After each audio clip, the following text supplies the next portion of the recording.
Good morning and welcome to Morning Vibe. My name is Remy Majala and thank you so much for staying with us this morning. And today it's Thursday, so we have a Spotlight. And on Spotlight, we highlight personalities who have made tremendous strides in their career, you know, whether they are doctors, journalists, different personalities. We highlight them right here on the show on Morning Vibe. And today we highlight the one and only Bazoo Willis Raburu. I feel like people are starting to scream. I'll be like, what are they? That's right? exactly. That's if exactly you did not do that, yeah, there'll be like, be something wrong. People would say, good morning and how are you? Apana Willis. Yeah, mambo iko sawa sana. I'm happy to be here. Apana. Iyo, mimi nitakutengenezea hapo. Alafu wewe unakuja na what are they? Yes, exactly, very important. exactly. Yes, sir. But you know, Willis, we want you know, our audience to interact with you as much as possible. So what we're asking you is, if you have a question for Willis, make sure that you know you send it over, ask away, and our social media handles on Facebook is at K24 TV, on X at K24 TV, and of course our WhatsApp line is right there on your screens. You know, send us your feedback, ask him questions. Tumeleta Bazoo leo, lazima ulizwe maswali. Na kwa kweli Bazoo atajibu maswali leo Hiyo namba you're very bold mnaiweka pale, juu hamuogopi kusalimiwa. Apana. Unajua kama 4 thesis lazima tuwe na watu. Tuko sawa. Oh man, Willis, Great, it feels like it's just the other day, you know, when you're doing breakfast, you know, over at, you know, Citizen. Yes. And then I was here and it was just this thing and we could, you know, see how we are trending, you know, how we are with each other. And then you also did the, you know, the other entertainment show. And your career has been so versatile and you moved over and you did so many things. And then right now you are this figure, you're holding your own. And you've gone through a whole lot of life, let me say. You know, that. But in your career, before we even go to other things, what has been the most defining moment? Actually, I guess I will start here at K24. This is where I started as an intern. This was actually one of the most defining moments for me because when I was in school, I went to Mo University.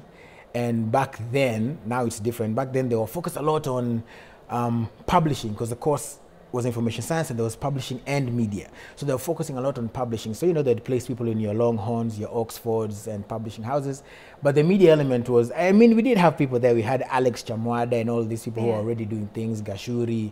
But they were focusing a lot on the publishing side. So when I got a chance to come here and to just see how things were done and at that time, the legendary G.F. Koinange was here on the bench.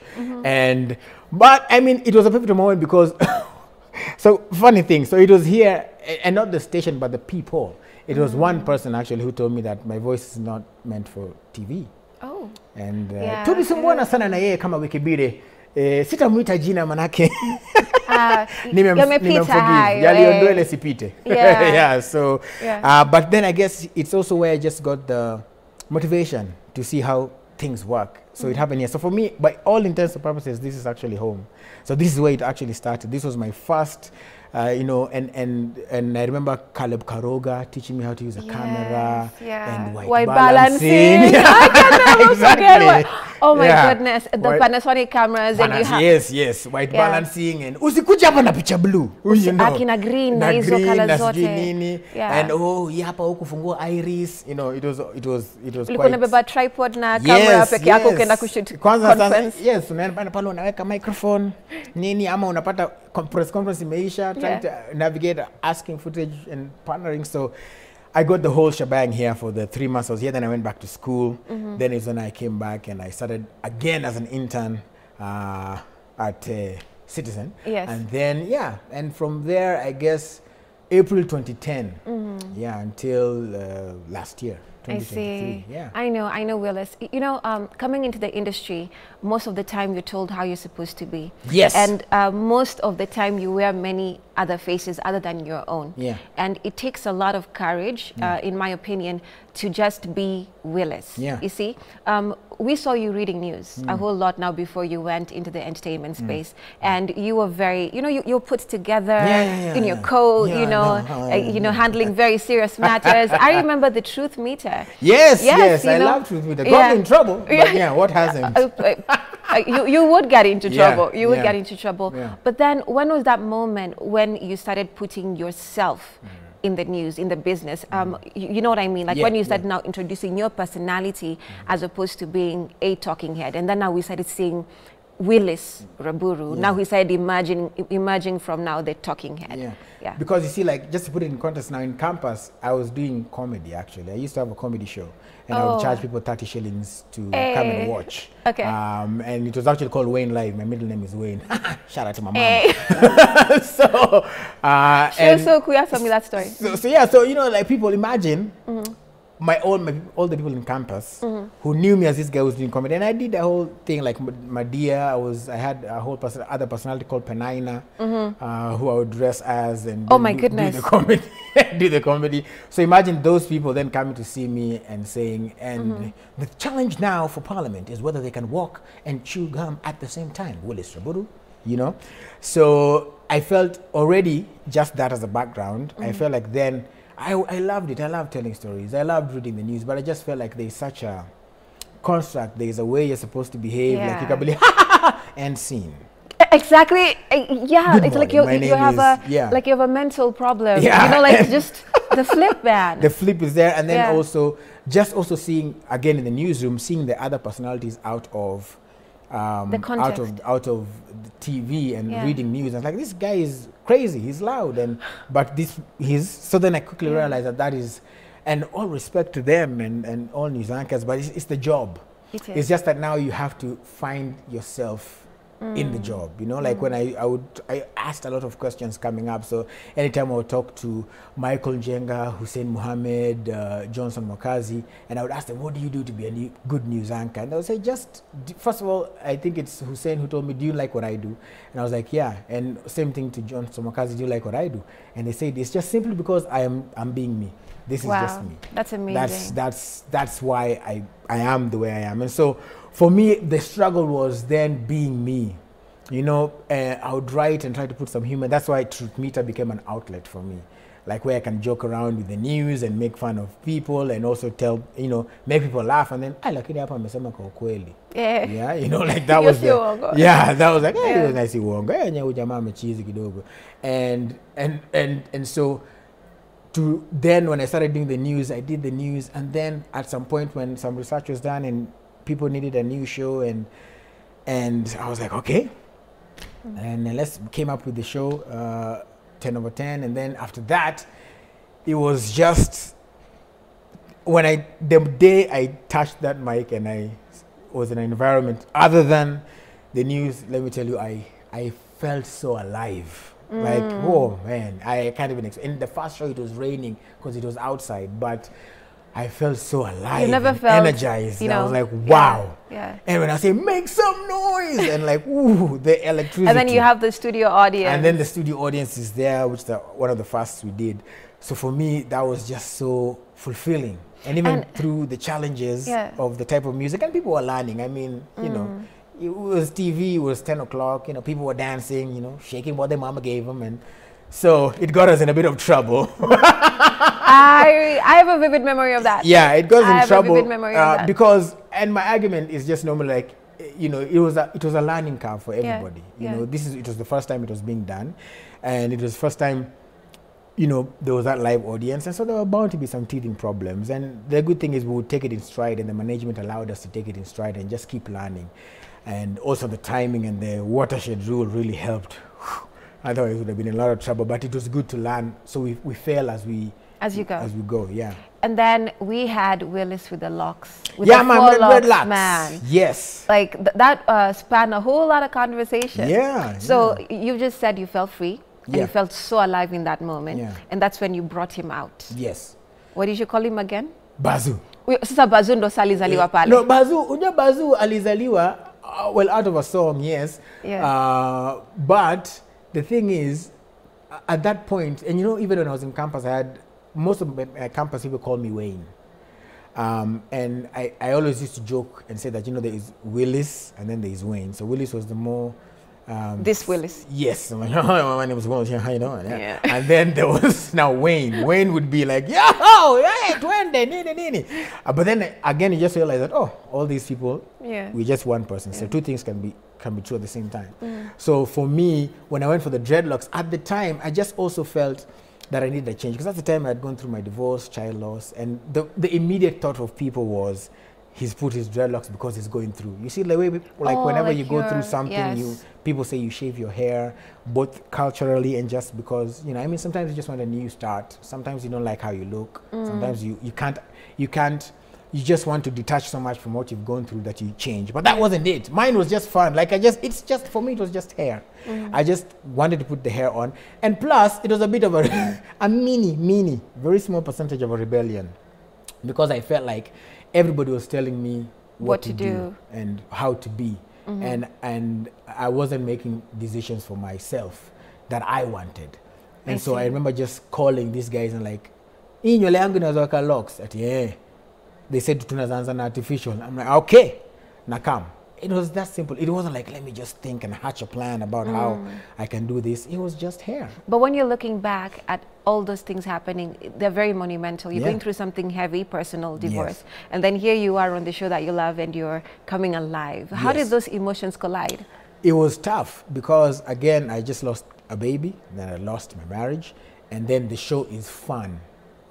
So I can't go there and like, what baby, skilo, rusha mikono. You have to kind of, you have to, that's the other unforgiving thing about media is you could be going through so much, whether you're a reporter, whether you're a journalist, I mean a reporter, news anchor, TV presenter, but when they say you're on in 3, 2, 1, boom, it's like you just have to shake it off because the viewer at home unfortunately doesn't know that you're going through. Ajui hata wengine mdosi wako, shout out to all the bosses, amekupigia kelele ama ako hapo hata kwa studio anakupigia kelele hapo, but uko hapo, yes, hallelujah, let's go.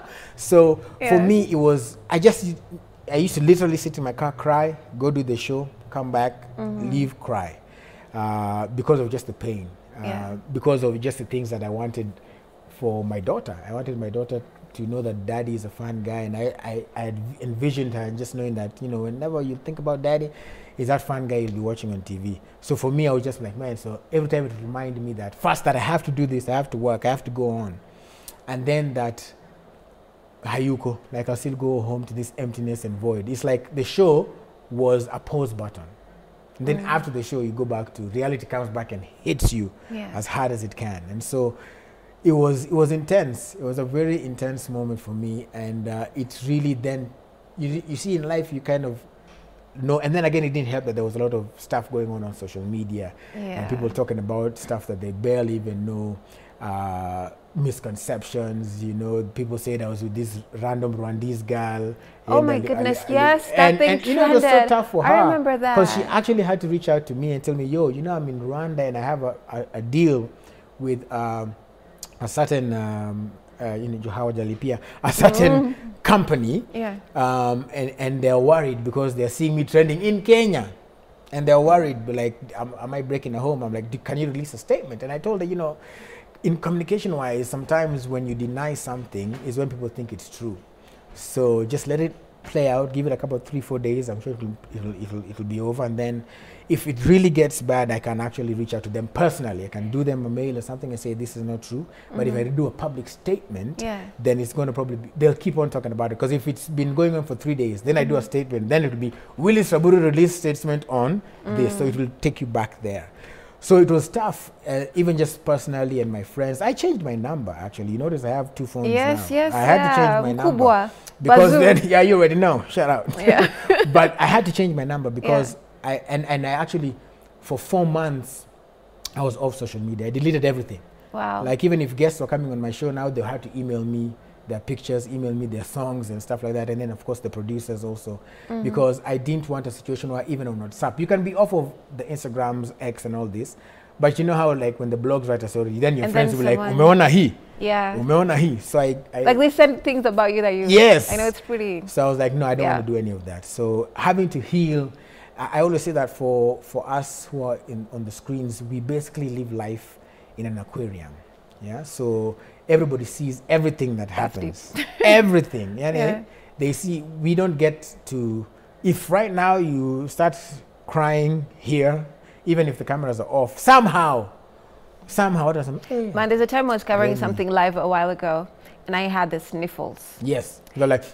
It was live, yes. Like, nakwambia waliandika nilitrend like, yeah, you know, you're crying. So and I had the worst cold ever. Yeah, so sometimes it's sorry, but sometimes it comes like it happens. Yeah. So for me, it was just sad that having to go through that I think was such a pivotal moment in my life. It changed a lot of things of how I perceive life. It also put a spotlight on the important things, because then you have to retreat to who you really are. You have to deal with your dark side, your role in the pain that you're going through, and then also knowing that enyewe, I don't have 10 friends. This is football. I don't have like 11 friends. I have like maybe 5. You know, the ones who I can really count on, who will constantly check on me. And then I had to go through therapy as well, because it was dark. There were dark moments there. I can imagine. Yeah, I mean, there was a time I actually did contemplate suicide. And it was at what point that time? It was just right I was actually alone Yeah. In the house, because I had moved houses and I was just alone. And I just thought to myself that if my daughter is dead, then, and I want to see her, what is the only way I get to see her? Is if I cross over to the other side. And so for a moment that I couldn't shake that thought. And I actually had to, what I think helped me was, one, of course, reaching out to my therapist, who then, you know how they tell you like, everything we go through here is going to be confidential. But if there's a threat on your life, or you are put in your life, then I'll have to tell somebody. So my therapist actually called the office, and my office friends called me, and at the time I was living very close to the office, and then some of my friends just came by and they would check on me every hour just to make sure I'm okay. But you see, then the seed is there, so you have to be very careful now and really want to go on, because the, problems exist, and the pain and the grief is not going to go. Yeah. So for me, it was very important for me to go to therapy, very important to understand what I was going through. What made you want to go on, though? Just that I think people call it a life is. I love life, one.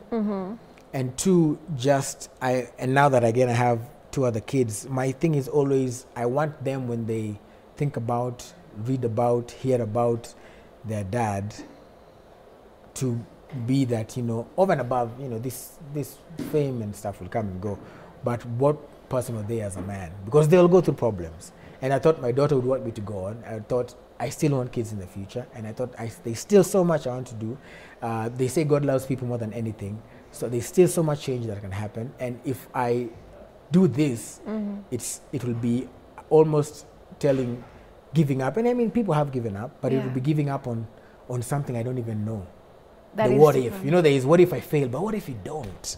So I had to live to see the other side of this what if. What if I do make it? I see. So that it kept me going on. Well, I mean, the transformation, I remember also seeing it, you know, knowing you. Yeah. And, you know, for all those years, and then now looking, because you see, the crazy thing is we can relate, we have each other's number. Yes. But then when someone is going through something publicly, it's such a different ballgame. You don't want to be like, dude, I hear, what do I do? Yeah.